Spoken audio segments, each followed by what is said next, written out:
Hey guys, so I have a few things that I need to get done today.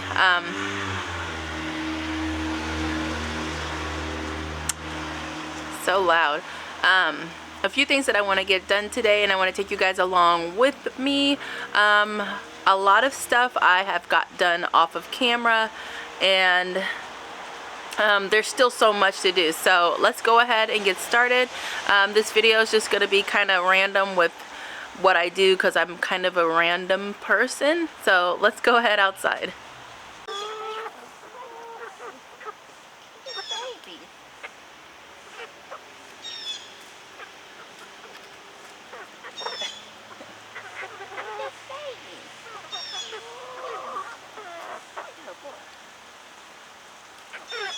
You girls want this? Put that right there. You girls can snatch in what you want.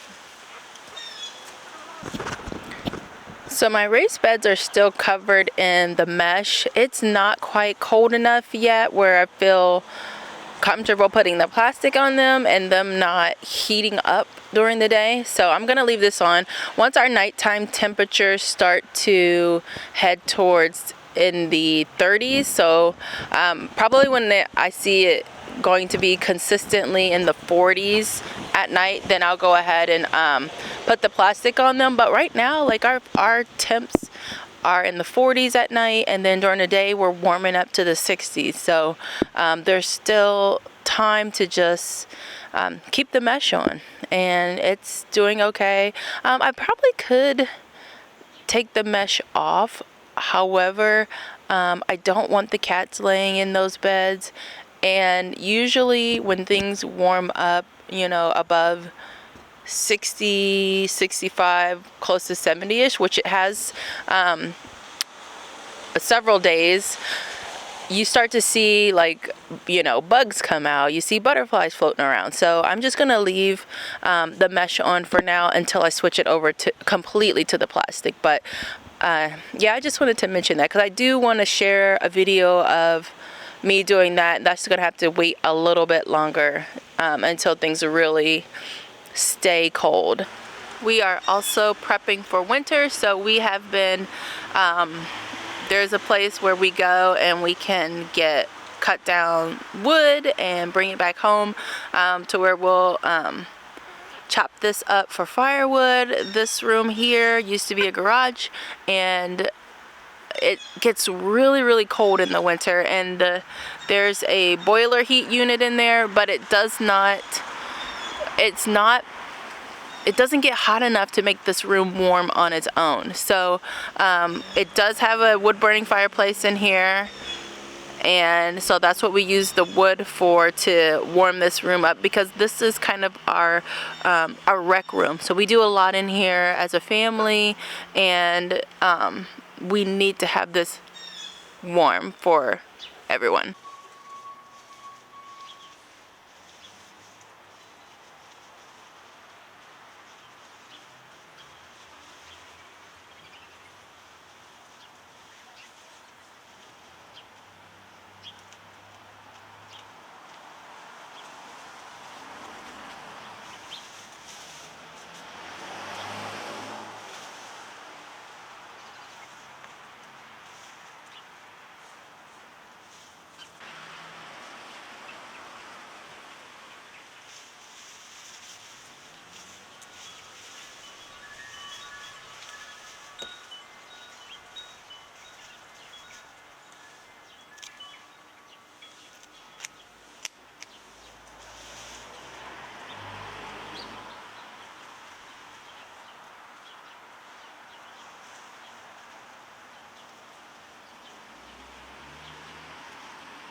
So I'm heading into the garage to see if my herb dryer is up here, and I see it right now. So let me show you guys how I'm gonna dry the herbs that I dug up. So I got this earlier in the season. Where did that come from? Burpee? Was this Burpee? I think so. And it's a herb drying system.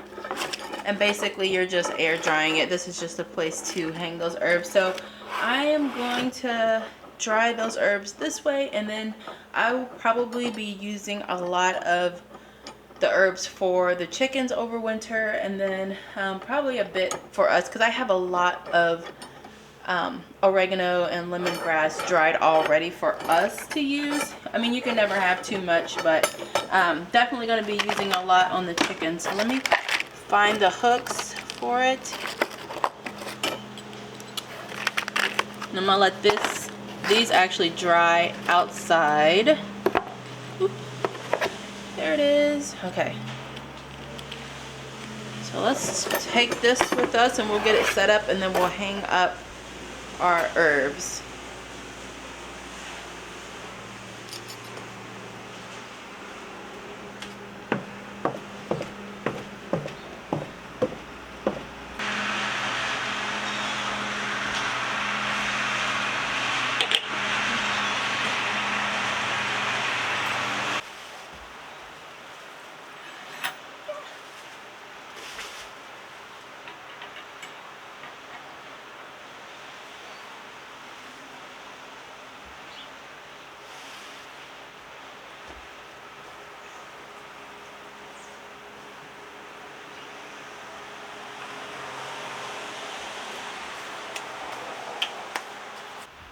So the herbs are hung up. I'll probably add a few more, or another bunch of lemongrass and another bunch of oregano to this. And if this does not dry how I want it to do, like if it starts getting moldy or anything like that, then I will move this inside and put a fan on it, and that should help it along in the drying process. But other than today, it hasn't been like super rainy or moist. It's been very dry outside, and it's definitely dry in the house. So so hopefully we can get these dried quickly and be able to store them for winter usage.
So it's already looking so much, well, with all the leaves it's hard to tell, but it looks a lot better.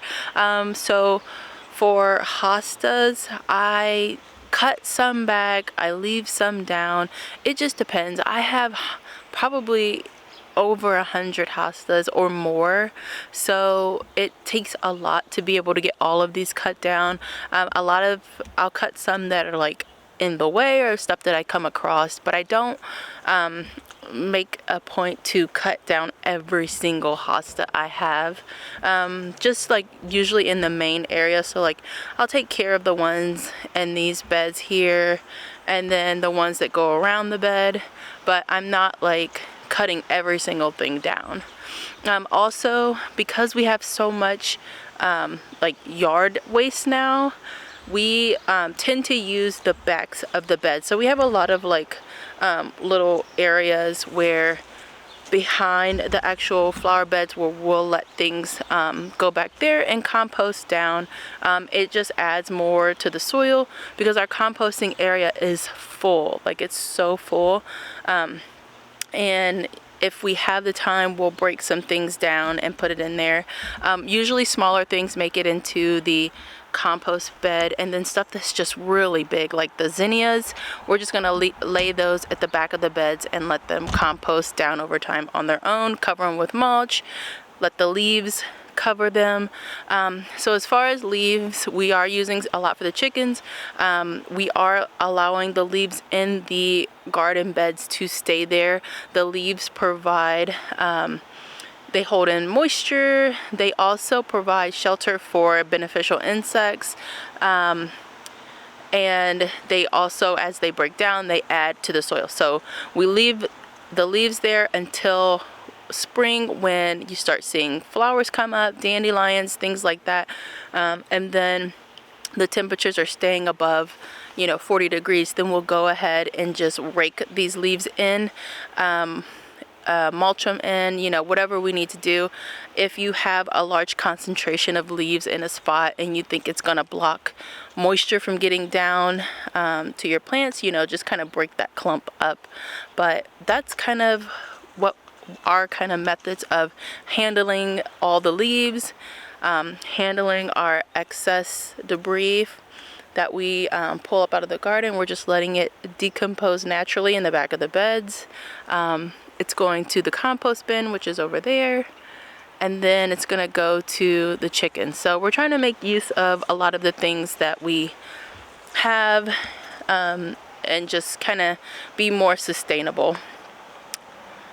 So I pulled out zinnias from this bed and then cut down the peonies. There's still more to do, but I'm gonna stop for now because it's starting to rain. But definitely the peonies should have been cut back a while ago, but it's not a big deal. My butterfly bushes, these things are so cute. There's one there. These are the dwarf butterfly bushes from Proven Winners, and they are so cute. And then you've got this limelight that has all the foliage, or all the flowers have turned brown, and then you've got that with the butterfly bushes. And I just think that is such a pretty combination because the butterfly bushes are just such a pretty green. So let's move down. This is the bed where I just planted garlic with you guys. I've got covers on it to keep the cats and groundhogs and chipmunks and squirrels, anything that likes to dig in dirt, keeping it out. I took my tomato that was up there down, removed some lemon balm, removed some oregano, and I still have more to do. There's oregano there I need to get out. There is an herb here, what is that, sage, that I need to do something with. These are fall planted radishes. These radishes, something, I think it's, I can't remember. If I do, I'll put it on the screen. But here goes my other oregano that I need to get hung up. I'm gonna do a fall raised bed tour here soon, so I can show you guys what's growing, how the plants that I planted with you guys are doing. I'm gonna take this oregano and add it to our dryer over there. So don't mind this room. This is an in-between transition type of thing where we come in and dump our shoes and all of our things, mainly me, the garden stuff. But I just want to show you guys that the bananas, they are going to be moved to the basement. I brought them in here so they wouldn't get wet again in the rain. And then I put them in the pots on these plastic bags. I'm going to be moving those into the basement as soon as I ask my husband to move them to the basement because they're really heavy. And they'll just stay down there all winter and we'll see how it goes. I'm sure they'll be fine.